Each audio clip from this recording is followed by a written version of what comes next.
Well, we are now 17 days away, 15 hours, 59 minutes to the presidential elections. The tension is turbocharged, while the tussle for who occupies Aso Rock continues, this time in a dramatic manner. While political parties continue to stake their claim for public offices, and one wonders, how are the messages resonating with the electorate? Will they be phased or resolute in their resolve? Well, all of this will be revealed in 17 days now. Good evening. Welcome to the program. I'm Chamberlain Oso. While political parties continue their campaigns in more ways than one, the nation awaits INEC's assessment of the mock accreditation they conducted over the weekend. Will there be any surprises? Many seem to ask. Well, not to worry. We'll make our rounds in the meantime with some of our correspondents across the country who will bring us up to speed concerning what is happening where they are. Now, look at those who will be reporting to us tonight. Dobra will speak to us from Bayelsa. And then we'll have Idris Jibrin, who will report to us from Kano, where he is. And then Eyitokwe Kuteyi will also brief us. He shuttles between Imo and Ebonyi these days. And then we'll also go ahead and have reports from Dobra. We already spoke about Dobra, who will speak to us. So that's the lineup of our reporters who will be speaking to us today on the program. Well, don't forget, we'll also turn to the social media, where our web team have provided several platforms for you to air your views on the program today. Remember, you can tweet at us using the hashtag Nigeria2015 at channelstv.com. Or don't forget to use the Twitter handle you see on your screen. If you have further comments or questions, you can send us an email, and that will be at Nigeria2015 at channelstv.com. Well, you can also send us pictures through our Eyewitness platform. What you need to do about that one is just download the Channels TV app for Android, iOS, and Windows phones from their respective stores. When you do that, then tap to download or to show the Eyewitness menu, and then go ahead and follow the instructions you see there. We have a number of guests who will join us today, but from our studios in Abuja, Ezenwa Wangu will join us. He is an election observer, so we'll speak to him via Skype from our studios in Abuja. But we'll also have some other guests who we will introduce in the course of the program in here today. So just hang on, we'll get to that, and then we'll bring them to you. Now, the controversy about the use of the card readers, the permanent voter cards, collection of it, or otherwise. Don't forget the argument about the TVC also making the rounds. Well, today there were press conferences, chief of which happens to be that of the PDP. They spoke up about their position on all of these matters. We'll come to that in a moment. But yes, we did tell you about the INEC's mock accreditation, which they conducted in 12 states. They chose regions, 2 states in each region in the country, and then they carried it out. Let's give you a little bit of background. Flip to this one. 225 polling units was where that held across 12 registration centers, registration areas in the country. 1 state in each of those geopolitical zones. I think it was two states in each of those zones, and then they went ahead and spread it, making it 6 in those areas. And so we'll bring you all of that. But let's start with this one. We just chose one of those states where this was held. In the Northwest, the card reader test run took place in Kano of Kumbotso. Now, there were a series of comments, actually.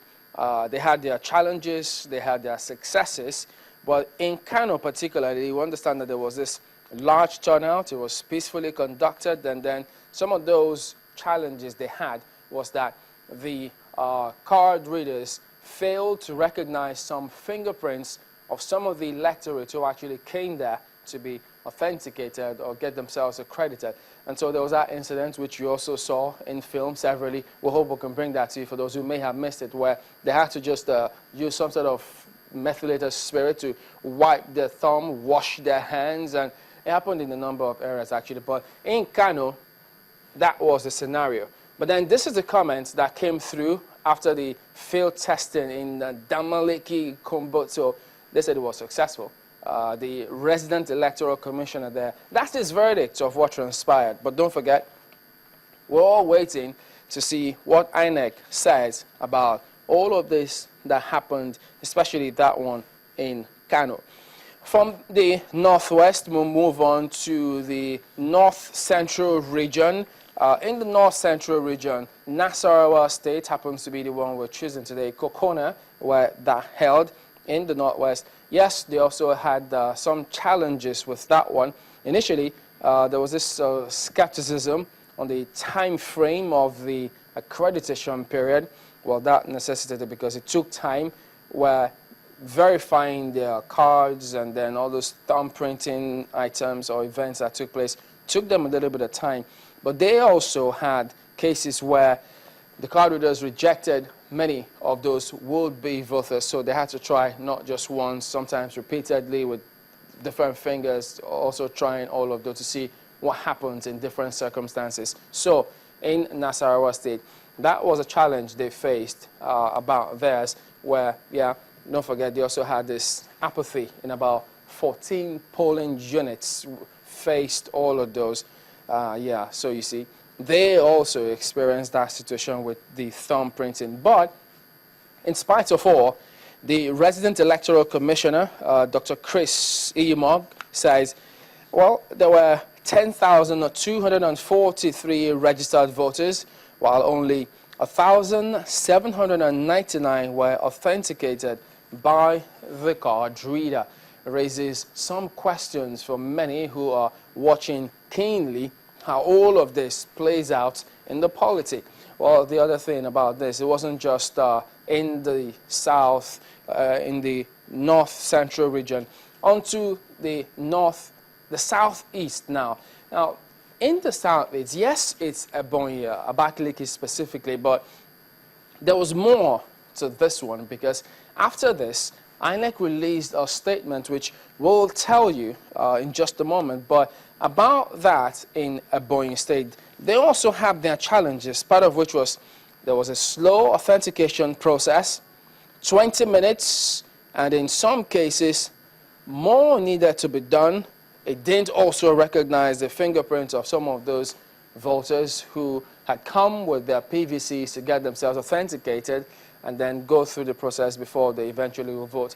And again, in spite of all, the resident electoral commissioner, Dr. Lawrence Azubike, says, quote, the exercise is working very well because it is a field test to give us an idea of the efficacy and ability of the card reader, close quotes. So that is the one that came through from the southeast. In the south-south region, Delta State was where we're choosing today, and then Oshimili South in Delta State witnessed that test of those card readers. They said it was loadable, but some of the challenges they faced here is that it also failed to capture biometrics of some of the prospective voters, and then there was this 30 seconds to accredit one voter in a number of cases. And remember, if it takes 30 seconds to accredit a number of voters, depends on the proportion, really. Some think there might just be a challenge. So other than that, there was voter apathy,